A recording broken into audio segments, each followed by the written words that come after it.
देखो, ब्रह्मचर्य में एक अपार शक्ति, ब्रह्मचर्य का जो स्वरूप है वो महाबल संकल्प युक्त होता है। हमें लगता है अगर ब्रह्मचारी रहा जाए तो संकल्प से जो बल प्रकट होगा वो किसी को भी परास्त कर सकते हैं। ब्रह्मचारी का मतलब एक बीमार अवस्था वाले का जैसा भोजन है, जितने से हमारे प्राणों का पोषण हो जाए, सात्विक भोजन।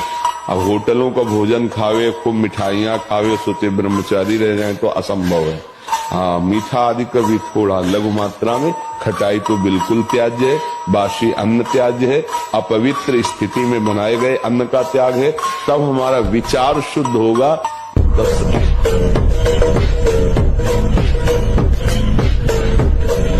करता है तो तुम्हारे ही पावर से तुमको परेशान कर रहा है, तुम जान नहीं पा रहे हो। तुम तो उसे मार सकते हो, तुम तो उसको नष्ट कर सकते हो, तुम्हारे में बहुत बड़ी सामर्थ्य है। पर जागरण करो। ये कोहरा है, काम आदि जानते हो क्या? कोहरा, जहाँ भुवन भास्कर प्रकाशित हुए, कोहरे की सत्ता ही खत्म, भगवान का ज्ञान प्रकाशित हुआ। इनका कोई महत्व नहीं, न थे, न आए, न रहेंगे।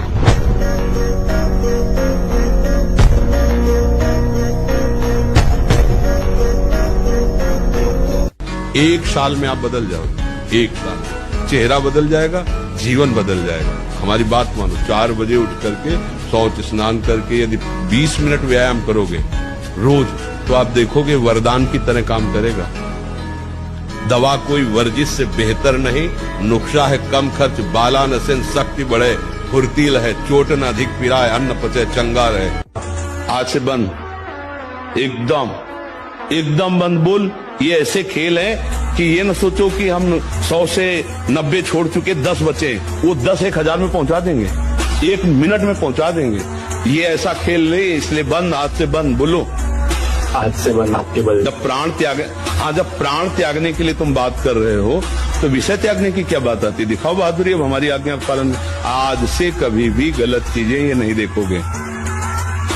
आज से गलत चीजें नहीं देखूंगा, पर थोड़ा डर लगता है उससे, जितना डूबा हुआ तो बहुत कठिन था। ये ले तो उसको छोड़ने में, गंदी बात छोड़ने में तो डर रहे हो, और तुम प्राण त्यागने की हमसे बात कर रहे थे, तो डपोल नहीं माना जाएगा। छोड़ूंगा नहीं, मारे छोड़ूंगा, पक्का छोड़ूंगा नहीं। छूट गया, बोल छूट गया। हाँ, जब चारों तरफ से रास्ता बंद होता है तो एक रास्ता खुला होता है, हरिशरणम। और अगर उस रास्ते पे चल दो तो यहाँ से दुपट्टा नहीं हटा पाया दुशासन।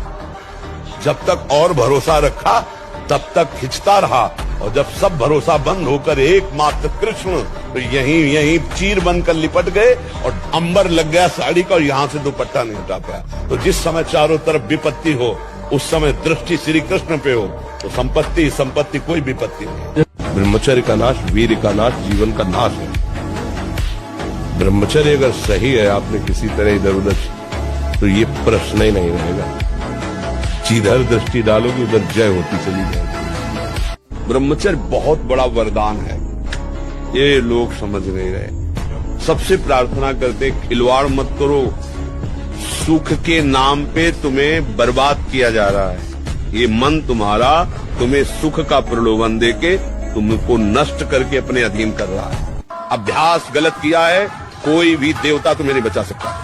गलत अभ्यास किया है, अपना नाश स्वयं कर रहे हो, किसी देवता या किसी का दोष नहीं। काले कर्म में ईश्वर मिथ्या दोष लगा है। ये आचरण गंदे बंद करो बच्चा, नाम जप करो, सात्विक आहार करो, आधा घंटा दंड बैठक मारो, व्यायाम करो, दौड़ो, अभी सब ठीक हो जाएगा। मुख से दुर्गंध और शरीर से दुर्गंध आने लगती है, जो अपनी इस ब्रह्मचर्य शक्ति का नाश करता है। दुर्गंध युक्त शरीर हो जाता है। नाक के किनारे ऐसी हल्की हल्की झाई आने लगती है, ऐसे यहां हल्की हल्की झाइयां पड़ने लगती, काले दाग जिन्हें कहते हैं। ये चिन्ह है ब्रह्मचर्य का नाश करने की। आवाज में कोमलता नष्ट हो जाती है, रुक्षता आ जाती है, स्वभाव में अप्रिय स्वभाव बन जाता है। कोई भी तुम्हारे पास बैठना नहीं चाहेगा, वही बैठेगा जो तुम्हारे लक्षणों से युक्त होगा। किसी भी मार्ग में उसको कामयाबी प्राप्त करने का उत्साह नहीं रह जाता। कर एक नवयुवक भाई कह रहे थे, जिसे बल कहते हैं, वो तुम्हारे वीर में होते हैं। जिसको तुम खिलवाड़ समझते हो, वो खिलवाड़ नहीं, तुम्हारी जीवनी शक्ति है। यदि संयम से, ब्रह्मचर्य से रहो, तो न उतनी घी में ताकत है, न दूध में ताकत है, न किसी भी पदार्थ में ताकत जो तुम्हारे ब्रह्मचर्य में ताकत है। एक गंभीर स्वभाव बनाओ, एक उत्तम विचार बनाओ, एक उत्तम कार्यरत रहो, तुम्हें देखो अभी जीवन में चमत्कार आ जाएगा। बात समझो, ये बाहरी आशीर्वाद से कुछ नहीं होता। जब हमारा हृदय आकर्षित होता है किसी गंदी बात के लिए तो मन हर्षित होता है। बस समझ लो कि ये हर्षित होना हमारे लिए पतन का कारण है। उसी समय बुद्धि को सशक्त रखो। नहीं, ऐसा नहीं करेंगे, कुछ भी कर ले नहीं, और उधर कदम मत बढ़ने दो और भगवत स्मरण रफ्तार से शुरू करो, बच जाओ। तुम्हें शक्ति चाहिए, हम कह रहे हैं ऐसा करके देखो, ना मिले तो हमें बताना आगे। कोई गंदा भोजन मत करना, पराई बहन बेटियों के प्रति दोष दृष्टि पे विचार मत करना, मांस मत खाना, जुआ मत खेलना, चोरी मत करना। पराई माता बहन का अवसर भी आवे तो भी ये बस ये कि आप हम प्राण त्याग सकते, लेकिन हम गलत आचरण नहीं कर सकते। हम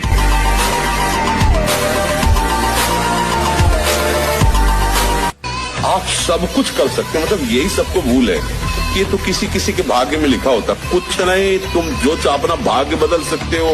ये मनुष्य शरीर जो चाहो कर सकते हो। भगवान को जब प्राप्त कर सकते हो तो क्या नहीं बन सकते हो।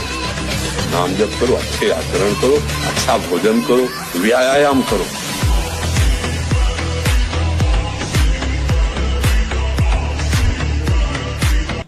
हमें रोने की जरूरत नहीं है। प्रेम में रोना अलग बात है, दुखों से रोने की जरूरत नहीं। अब हमें दुखों को रुलाना है कि अरे हमारा तो कोई प्रभाव इस पर पड़ता नहीं, वो रोए बैठ के। अब हम ऐसे भजन करके ऐसी स्थिति प्राप्त करेंगे कि भारी भारी दुख विपत्तियां हमारे ऊपर आए और वो दुखी हो जाए कि इसके ऊपर कोई प्रभाव ही नहीं पड़ रहा है। जैसे हिरण्यकश्यप दुखी हो गया कि मरेगा कैसे प्रहलाद, मृत्यु दुखी हो रही कैसे मार पाऊं।